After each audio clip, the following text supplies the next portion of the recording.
Welcome to the Long Thread podcast about spinning, stitching, and weaving by hand. The podcast is presented by Long Thread Media, publishers of Handwoven, Piecework, Spinoff, and Little Looms magazines. Find us online at longthreadmedia.com. I'm your host, co-founder Anne Merrow. This season is sponsored by Webs. Webs, America's yarn store, is your source for everything you need for your next weaving project. Webs carries a wide selection of yarns, looms, tools, and accessories, and you can save up to 25% every day with the Webs discount. Visit yarn.com for more info. Deborah Robson is known to and even revered by a generation of hand spinners as the author of the Fleece and Fiber Sourcebook with Carol Icarius. She has a distinguished track record as an editor, Shuttle Spindle and Die Pot, Spin-Off magazine, and books including the massive Alden Amos Big Book of Hand Spinning. Deborah has devoted herself to learning and teaching about the heritage of rare breed sheep and has worked for the Livestock Conservancy's Shave 'em to Save 'em program. So, Deb, how much wool is in your house? My daughter just cracked up. Where are we counting? Are we counting upstairs, downstairs, the storage unit, the shed? My spreadsheet has about 300 fleeces on it. However, many of them have cycled through here and gone on.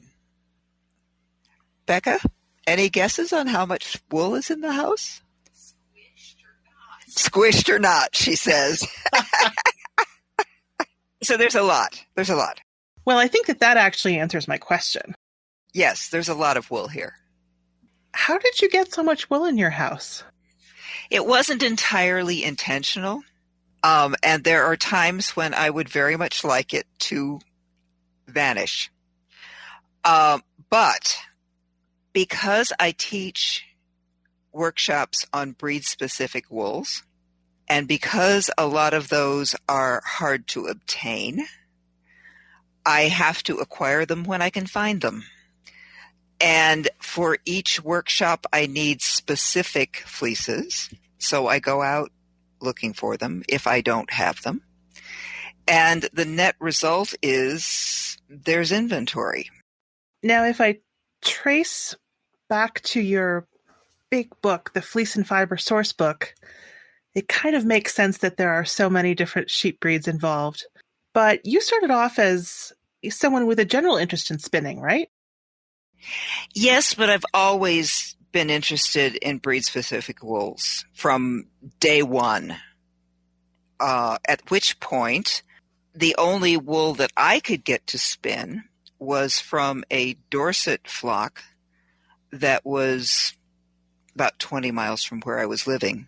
However, at that point, Paula Simmons was sending out samples of hand-spun wool to people who requested it and paid a couple bucks because she was kind of the first one out there doing that in a public way. And very shortly thereafter, I began to figure out that there were different qualities of wool and got interested in the breeds and started a printed out, punch holes in it, put it in a notebook resource for myself. And this was like in the 1970s. So it's been there a long time. But yeah, I have a general interest in spinning, but what has captivated me most intensely is the differences in the natural animal-grown fibers and especially wool. Now, I'm cheating because I have seen your house, but I know that there are not sheep in the backyard. So, do you have farming in your background? Yes, I do have farming in my background. I have farming in that my grandfather grew up in southwestern Wisconsin, and it was a farming community. And then he ended up in Illinois and came basically from nowhere, but ended up with two businesses, one of which was a dairy farm. And while I didn't actually live there full time, it was about 40 miles from our house. And all three of the boys in that family, including my dad, rotated through the farm as workers. And it was the place that the family gathered. And that's where I learned to climb trees. That's where I learned to stay away from the bull. That's where I learned to drive a windrower. That's where I learned what newborn calves look like, and learned a lot about what's involved in agriculture. So, yeah. Do you have a particular favorite kind of sheep, or is it more the understanding the breadth of knowledge that's interesting to you? It's the breadth of knowledge. Whatever sheep I'm currently studying is the one that most fascinates me. And an example of that actually is a project I recently completed where I was working with all of the 23 breeds on the Livestock Conservancy's rare breeds list, which meant that I was doing Barbados Black Belly, and I was doing St. Croix, and I was doing Wiltshire Horn, none of which is in the Fleece and Fiber source book because they are not considered primary fiber sources. We did have a small sidebar on page 33 in which we had Katahdin representing the hair breeds, but I had not spun the fibers of those other three. And I'll admit I was a little apprehensive because of the numbers of fibers of various types that I'd found. And I thought, okay, what are these going to be like? Are they going to be similar to each other? They are not. They are dramatically different from each other. And I had a good time. So the surprises that I keep finding are part of what's interesting about this. And yeah, I can pick a favorite sheep now and again, but usually it's the one in my hands. You mentioned Shave 'em to Save 'em, which is a really cool program, and I feel like that's really perfect for this time. Have you been surprised at how popular that's been? In a way I have, and in a way I haven't been surprised. When we did the Save the Sheep project in around 1998 to 2000, the interest at that time was very high. And I think that other things have come along since, like the Fleece and Fiber source book, like Clara Park's book. There have been a variety of really nice books that I think have raised people's awareness just enough. And yeah, I think people being locked away by COVID, it didn't hurt. But it was already going strong. It was already going really strong. Because I think spinners are curious. Fiber people are curious. They are, and there's something about the organization of it and the fact that with Shave 'em to Save 'em, I think you buy 4 ounces, and which you can get as yarn or fiber, and you have a passport. So a sticker really makes everything exciting. Stickers make things better. Passports are wonderful. Things that you can okay, I stamped that page. Love it. I love it myself. Yeah, I think it was brilliant. But there is something about, I've read about a lot of things, but actually having them in my hands isn't something that happens as much. Well, and part of the thing that I like about Shave 'em to Save 'em is you can work with yarn. If you're a spinner, great. But if you're a knitter, or a weaver or a crocheter or whatever, you can still participate fully. And it also motivates farmers and manufacturers to produce breed-specific wools, which uses it faster, which means that there's more money for the shepherds. So anyway, I think it's one of the most exciting things that's come along for a long time.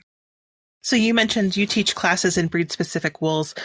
What do people find most surprising in your classes? Is there one thing where somebody's like, oh my gosh, every time? Not really. I would say that the one thing that I do enjoy most, where surprise comes up, is where I am teaching a breed with enough time that I can bring in 3 different fleeces from the same breed, so that people get an understanding of what is consistent in the breed and yet how much variety there is. Some of them, there's quite a lot of consistency, and some of them it's dramatically different. So I think that what I enjoy sharing most is the individuality of each fleece, as well as the individuality of the breeds. But yeah, I would say what most people may be surprised by is when they begin with clean but otherwise unprocessed fiber, and they realize that taking it back to that point or to the raw fleece, but because of time, we don't do that. They have more control over their finished product, and the quality of the result will be higher because it's been hand processed. And I use machine processed wool all the time. I love it. But there is just something else in that beginning from the sheep. There's a liveliness to it. Do you get to do much spinning yourself for projects, or do you tend to be more of a sampler? I have been a sampler for a very long time because that's what I've been kind of forced to do. Throughout the 4 active years of working on the Fleece and Fiber Sourcebook, it was all samples. And since then, I have been working to build up what I call my swatch library, which is breed-specific swatches. And there are 2 sets. There's a stockinette set that's 4 inches square, roughly. And then there's a set that's 6 inches square that is in a pattern. And I had planned to do those from hand-spun yarn, but my hand-spun yarn ended up being used for the swatches in the book. So that went away. So I started saying, okay, how do I quickly build this up again? And it was with commercial yarns. So I was going out and looking for commercial breed-specific yarns.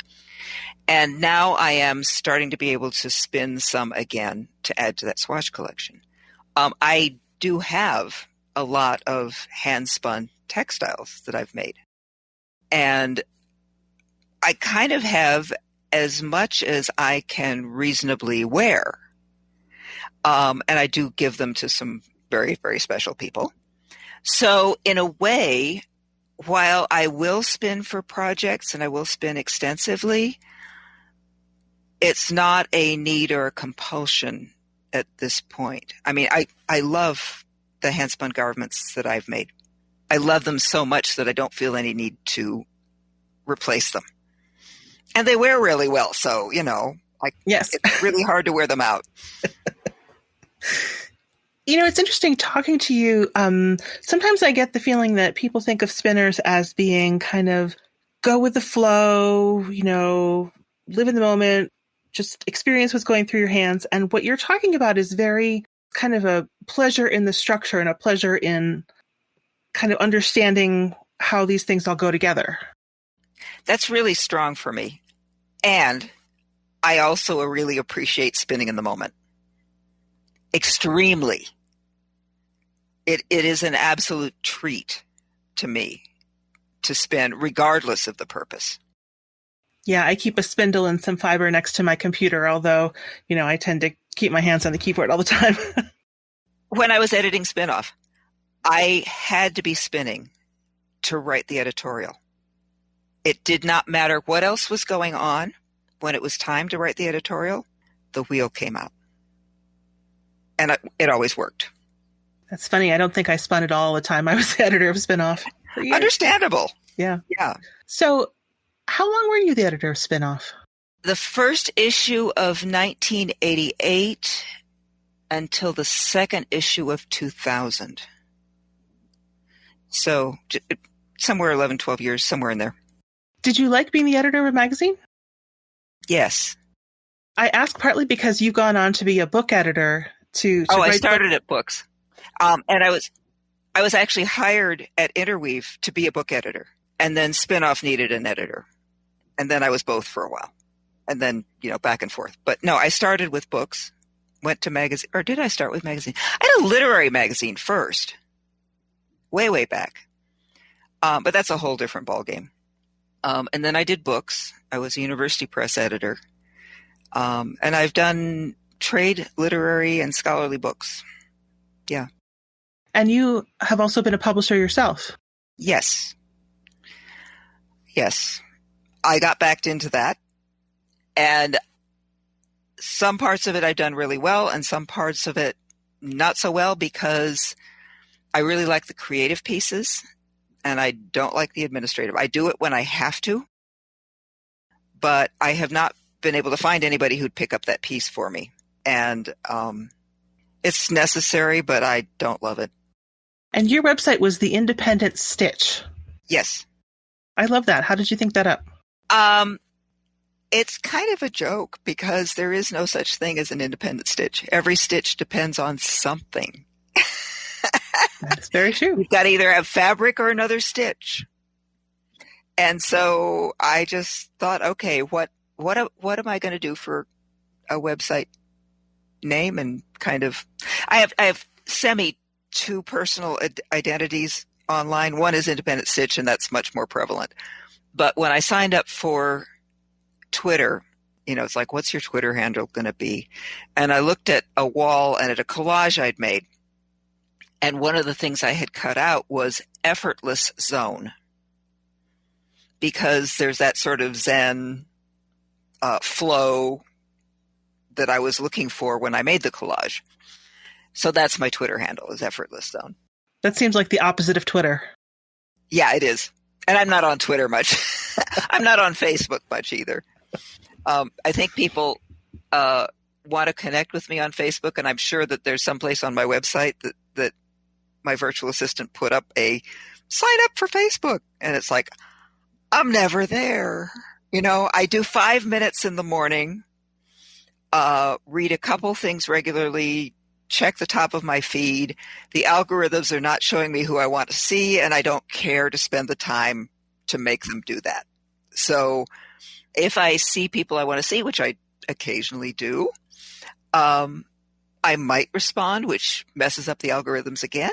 Anyway, I'm not very good at that. I'm on social media, but I'm really bad at it.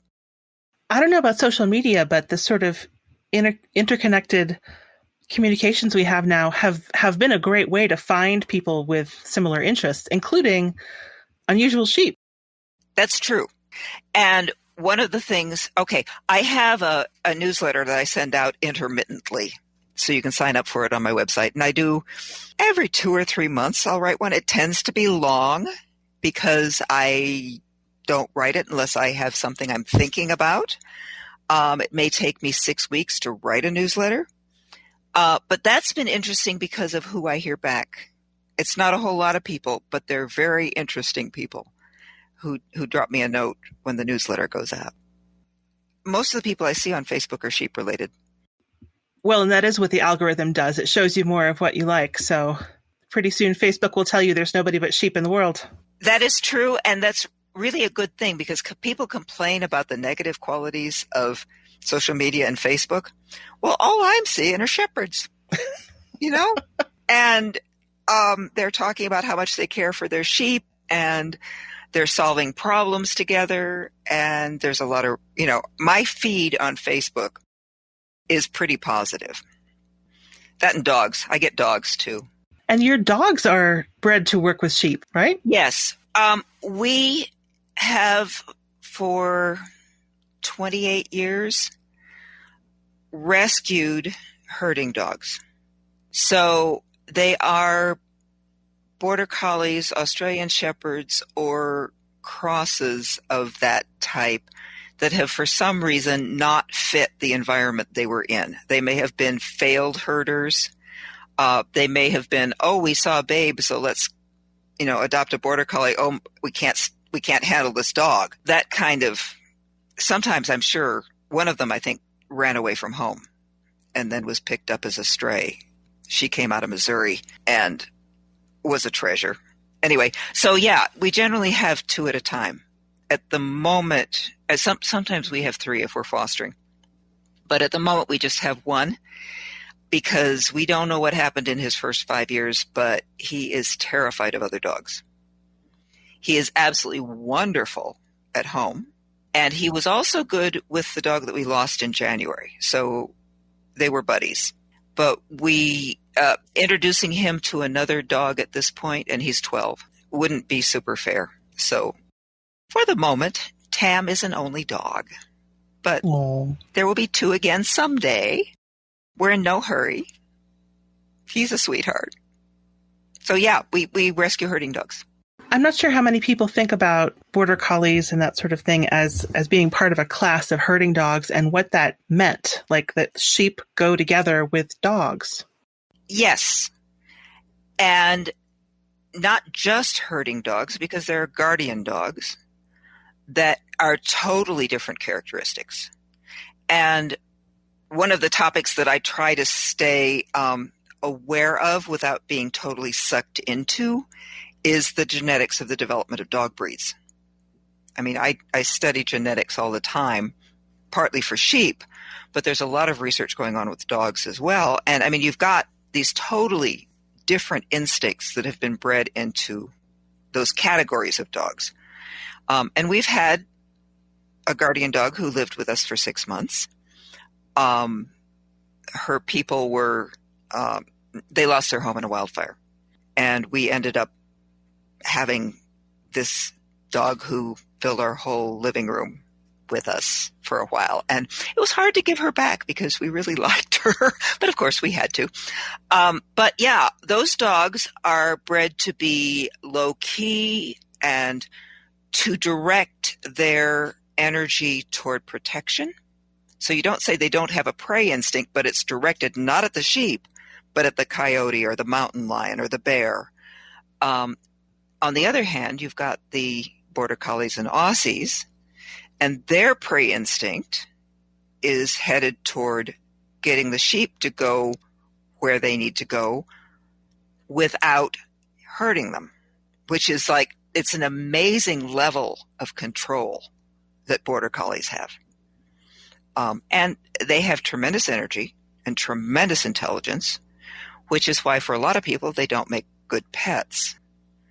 And we've done agility and obedience and rally. And, you know, it's like, okay, how are we going to keep the dog's brain occupied? Because may have bombed out on sheep, may have not have had the right package for that job, but still has all of these characteristics. And needs a job. And needs a job, yes.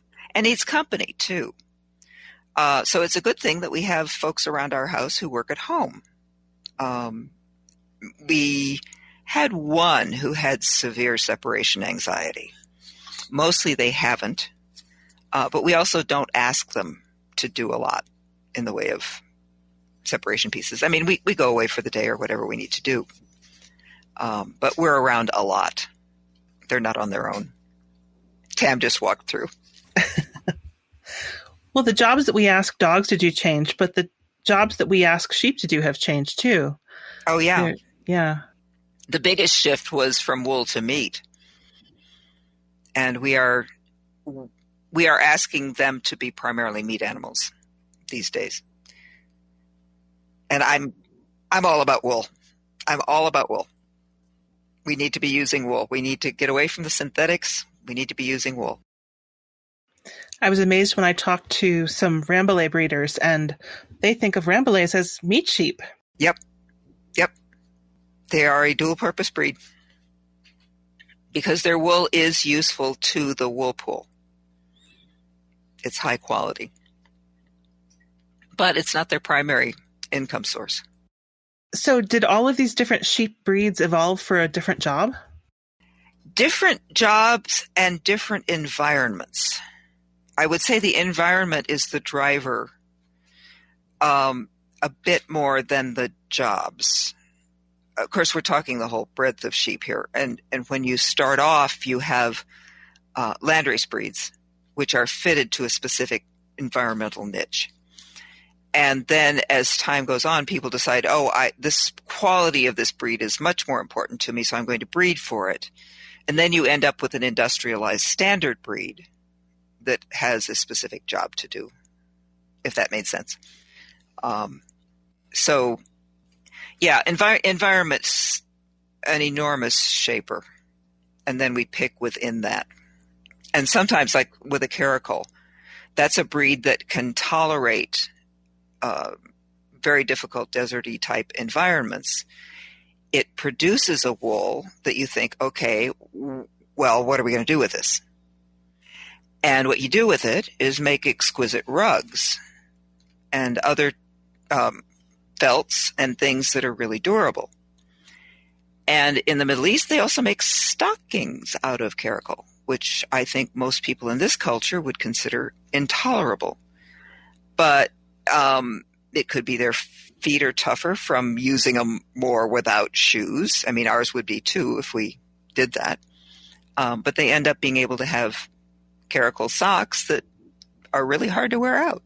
So anyway, I think in part you take the fiber and say, okay, what will it be exquisitely used for? So I actually do count sheep breeds when I'm trying to go to sleep. And I realized that everything I can think of is England. There's like 3 I can think of in France, some in Australia, some in the US. But I don't tend to think of the sheep beyond these sort of English-speaking regions. And when we did the Fleece and Fiber source book, Carol Carius and I spent 6 months determining what breeds we could include and how we would organize them. And that was an intensive 6 months.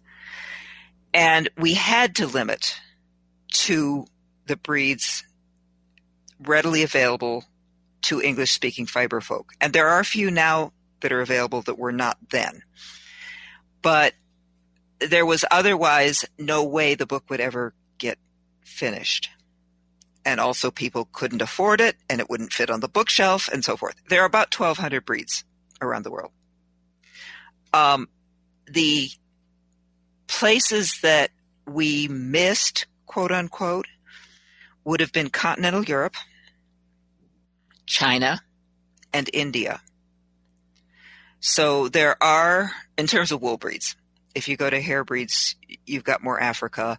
A lot of the African wool breeds came from England, so and from continental Europe, from France and so forth. But the other, well, okay, I'm thinking we've got Mexico. There's some Mexican landrace breeds that we didn't get to. I think there are sheep on every continent except Antarctica. Yep, there are. I had no idea that they were sheep that were, landrace or anything else in China and India. Oh yeah, there are a lot of them there. There's a whole different genealogical array from that part of the world. I get into some of that research when I'm looking at the origins of domesticated sheep. And it's like, oh wow, there's this whole other castle over here, and I will never even remotely live long enough. That's part of why I'm glad to see some other people in some places picking up some of this. There's a woman in Portugal who's starting to look at the Portuguese breeds in a way that is similar to the Fleece and Fiber source book. We need that. We need other people coming along and doing this work. I won't say that I've hit my limit by any means, but I am looking at different aspects of it now. So I am looking at domestication, and I am looking at the migration of breeds up into Europe from the original sources of domestication. That's a whole world into itself. But yeah, we need lots of people doing this so that I can go see what they've come up with. And we're talking about sheep, but I have some awareness that some people are doing this with goats as well. And there's, I think, well, there's Angora and there's Cashmere. And then there's Pagora. But there's a whole range of goats, fiber goats. Yes, there are. Yep. I'm actually working on a little project right now relating to alpacas and to the various types of mohair. Because the different qualities of mohair are as if they were different breeds. It's the same animal, but at different... Okay, part of it's different ages, and they classify them as if it were ages. For example, kid, yearling, and adult. But you can have a yearling goat that is producing kid mohair. It does relate to the age, but not on a one-to-one relationship. So yeah, there's a whole world of goats out there. And yaks. You think all the yak is the same. All the yak is not the same. All the camel is not the same. Yeah.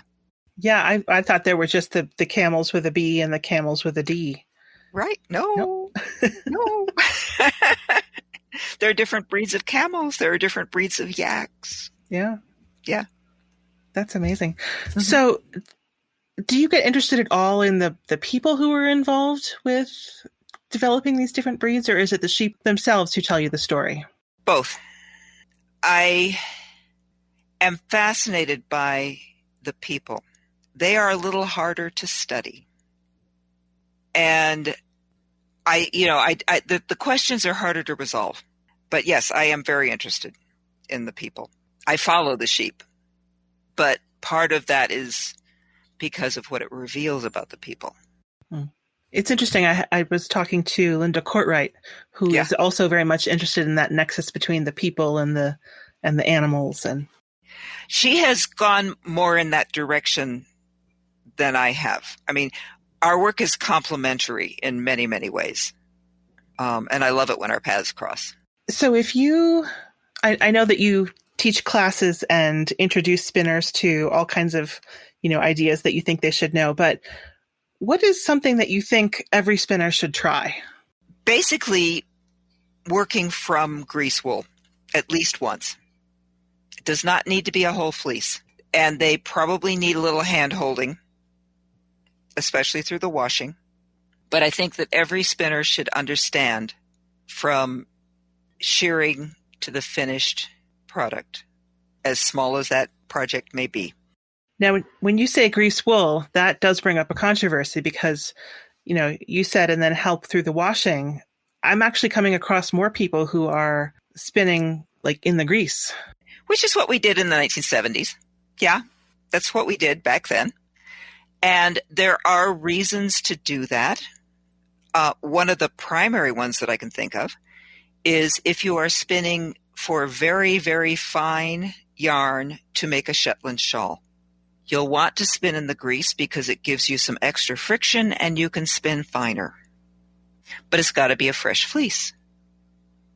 So if we are going to be storing fleeces, the longer you store it, the less pleasant, easy, and controllable spinning the grease becomes.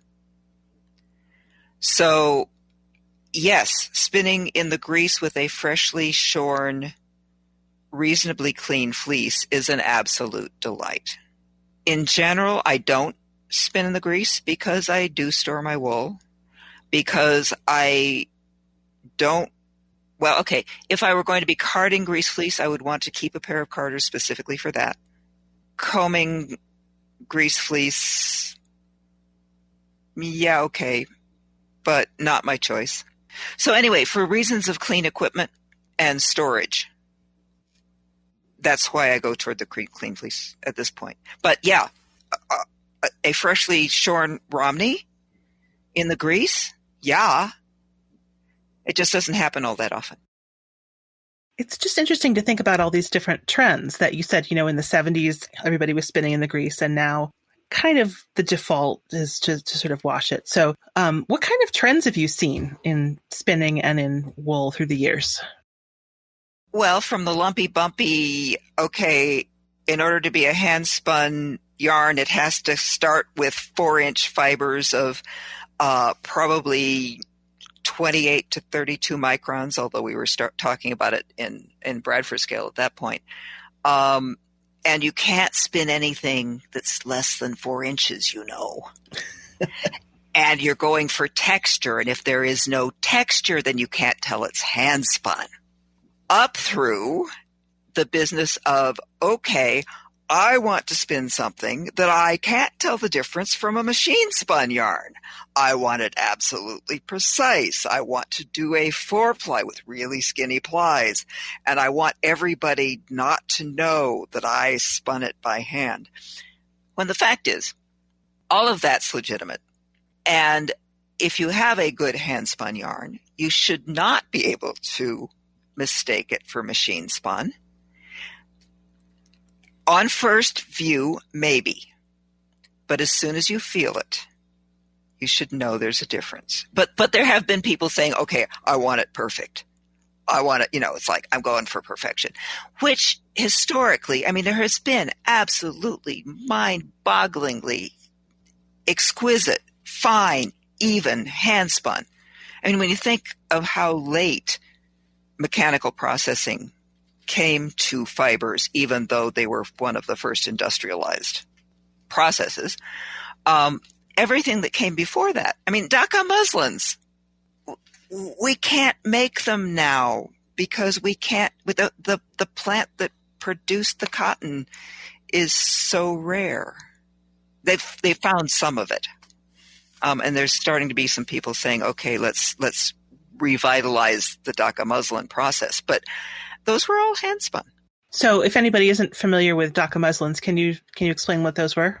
Okay, they are an Indian from India fabric, cotton, extremely fine to the point of being transparent, and hand spun, and from a particular variety of cotton. Then hand spun, hand woven, and go look it up. Your mind will just be blown. Yeah. So anyway, hand spinning over the millennia has produced some of the most exquisite textiles that have ever been known. And, we go back and forth as hand spinners about what we want. But that's the biggest shift I've seen is, okay, let's make it funky. No, let's make it perfect. And then it's like, okay, spin something you like and that you enjoy making. And that's one of the things I think that when I teach, I don't teach techniques as a thing. So in a class, my focus is on the raw material and working with it and taking any spinner from where they are to the next spot. So I think that the important thing when I'm teaching is simply, okay, here you are, here is this material. Experiment with the material using your normal processes, whatever they are. And then think about, okay, what do I want to do that I can't do yet? And then we kind of touch in on that spot. So I am not the world's greatest technique teacher and never will be. I know enough of everything to kind of give people the next step because I try a lot of stuff. So I think my workshops are about the materials and about that growth point wherever anybody is. And if they want to spin funky, okay, let's spin funky. If they want to spin more consistently, let's see what you could do that make that happen. So anyway, I'm about experimenting. Are you someone who believes that you have to use your yarn in order to be a good spinner? Not to be a good spinner, no. But I think you're missing a good deal of the pleasure. And if you just want to make yarn and give it to somebody or put it in a basket and admire it, that's fine. But I do think that there is a pleasure that you're denying yourself if you don't. You may not need it. That's okay. Is there a particular sheep breed that you think spinners are overlooking and should seek out? Well, the one that immediately comes to mind is caracal.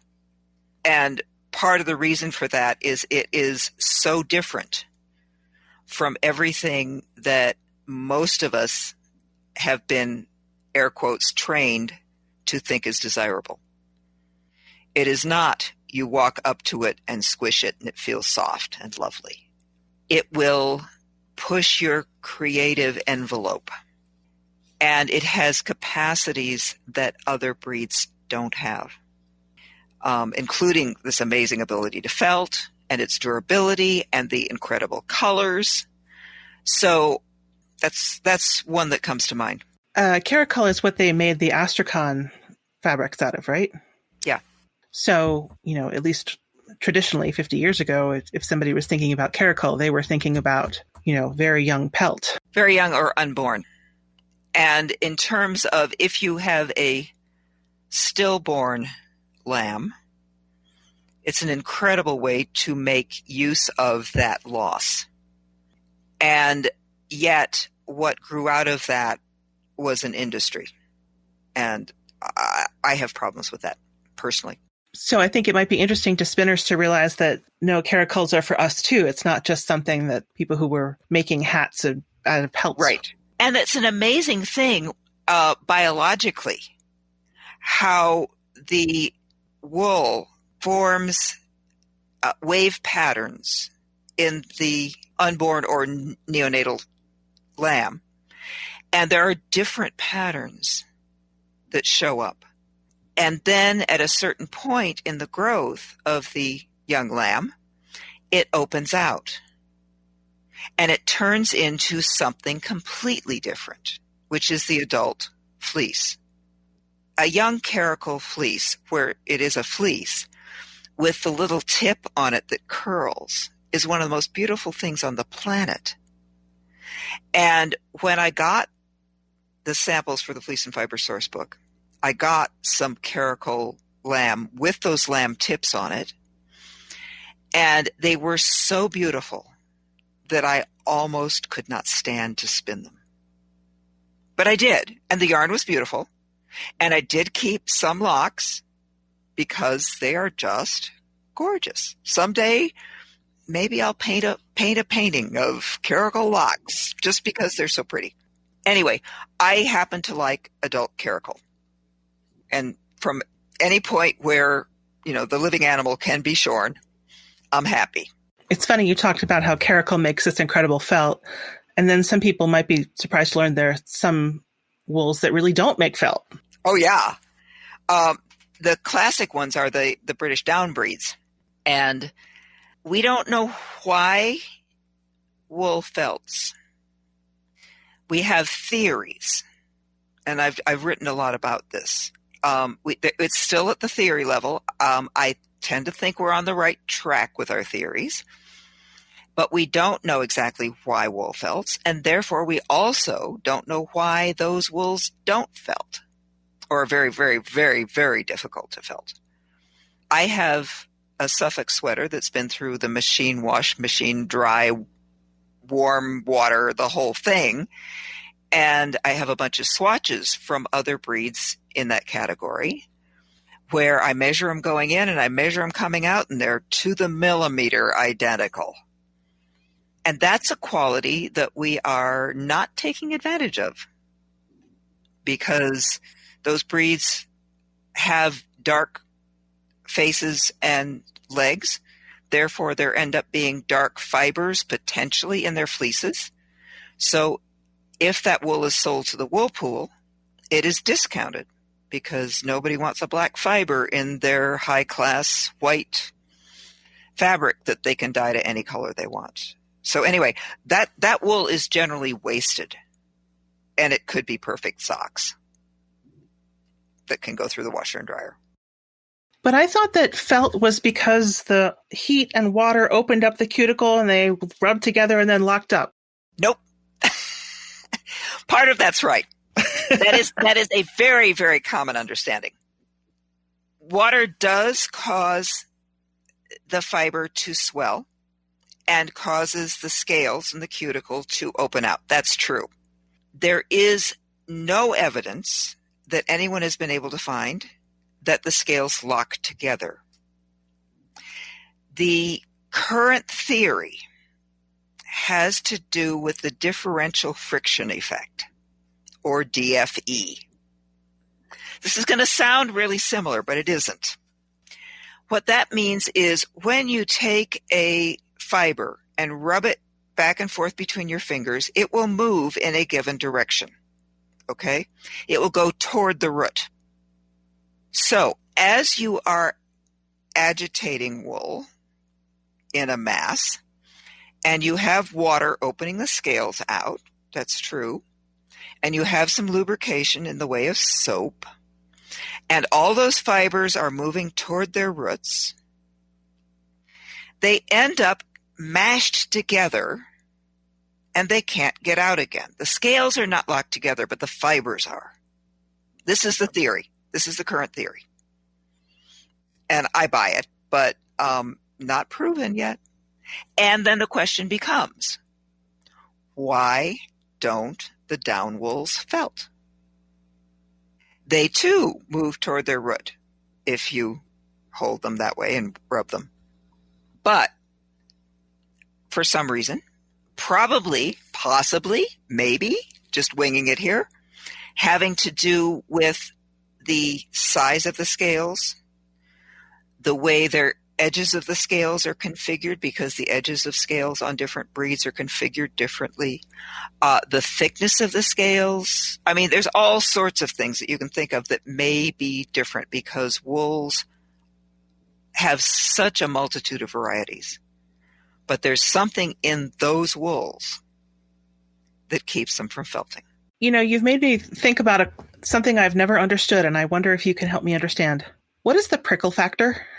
Yes, the prickle factor. Besides the thing that has the best name. Yes, it does. Okay, prickle factor is something that's used in industry. And it is a thing that can be measured. So it is not a micron average. It is how many fibers in that mass are below that micron count. So if you have a sample that you run it through the analysis and it comes out and says 97% of the fibers in this mass are less than 30 microns, then you are going to say that it passes the prickle factor test.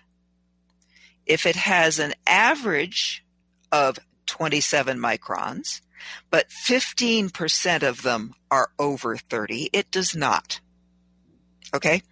So the challenge is that is just for industry, which means that any individual, human or otherwise, may find that they are sensitive at a much finer micron count than that.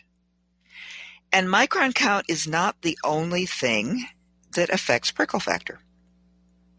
Prickle factor occurs when the tips of the fibers poke your skin. In general, higher micron count fibers are stiffer than lower micron count fibers, which is part of why industry uses this. However, the thing that they don't measure is the flexibility of the fibers.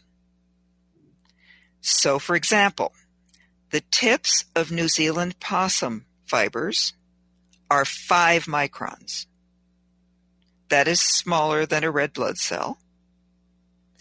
Some people find that they experience the prickle factor when they are wearing New Zealand possum textiles. Reason? The tip is not flexible. And it bothers some people, doesn't bother others. Again, it's an individual sensitivity thing. So, prickle factor, the end of the fiber pokes into your skin. That depends on your sensitivity, and it depends on the flexibility of the fiber. And industry says 30 microns is the magic number. Wow. So there's all kinds of different stuff going on there. There's like, what's the difference among the fibers? Are they flexible or are they stiff? And how sensitive are you? How sensitive are you? Yeah. My daughter for years was like a 20 micron person. You know, it's like, okay, she can handle Kiviot, she can handle cashmere. I can't afford this person. Fortunately, as she became an adult, her tolerance increased. She's still sensitive, but she can actually wear other things. So yeah, it depends on individual sensitivity. So Deb, what's the next sheep on your list? This fall, I will be, I hope, teaching another Explore 4 workshop, which is the 4-day event that happens in the San Juan Islands, ideally twice a year, depending on the state of global health. And we will be examining the classic British long wools, all of them, including the ones that we can't get here, which means the Dartmoor greyface and the Dartmoor whiteface and the Devon and Cornwall long wool. We don't have those. So we're going to talk about the long wools, of which there's incredible diversity. I mean, it goes from blue-faced Leicester all the way to these, I call them like the big brother wools because they're so hefty. But they're really fun to spin. So I am going to be, I I have one breed I still need to acquire.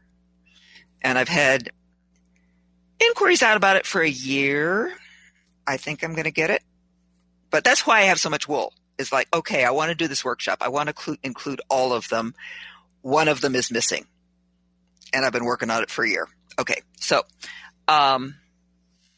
anyway, so the long wools. Yeah, I'm going to be going back around through the long wools again. Well, that's so exciting. And this fall, you're going to be also spinning Florida Cracker and Clune Forest. Florida Cracker. Yes. Tell me about the name Florida Cracker. Okay. It has recently been determined that it is a breed separate from the Gulf Coast native.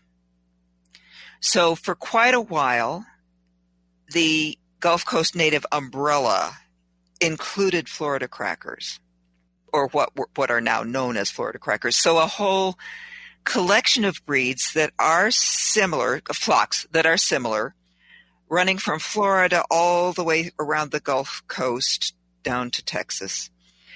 And the Livestock Conservancy for quite a while said study. They have this study category. It's like, okay, is there enough distinction? Then there was a really interesting DNA study, which was done not specifically to differentiate those breeds, but partly to look at how much genetic difference is there from one breed to another.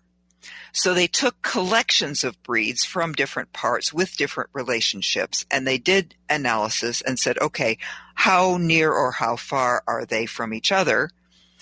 And one of the sets that they took in there was this mob of sheep from the southeastern U.S., and they discovered in that process that there were two clusters and that they were distinct enough to be two breeds. And I think this may be the first time that we've had genetic support for one of these decisions. I'm not sure about that, but for the most part, it's been other factors that they have looked at.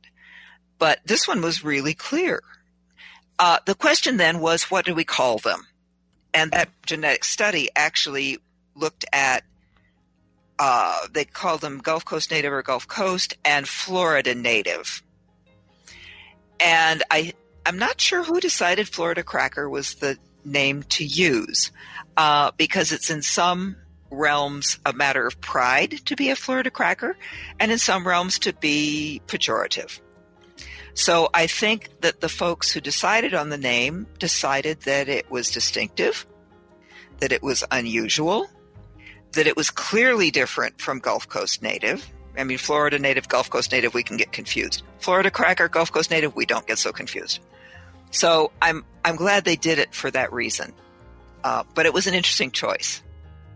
Well, Deb, I hope that you enjoy your fall of long wools, and I will look forward to spinning some Florida Cracker with you this fall.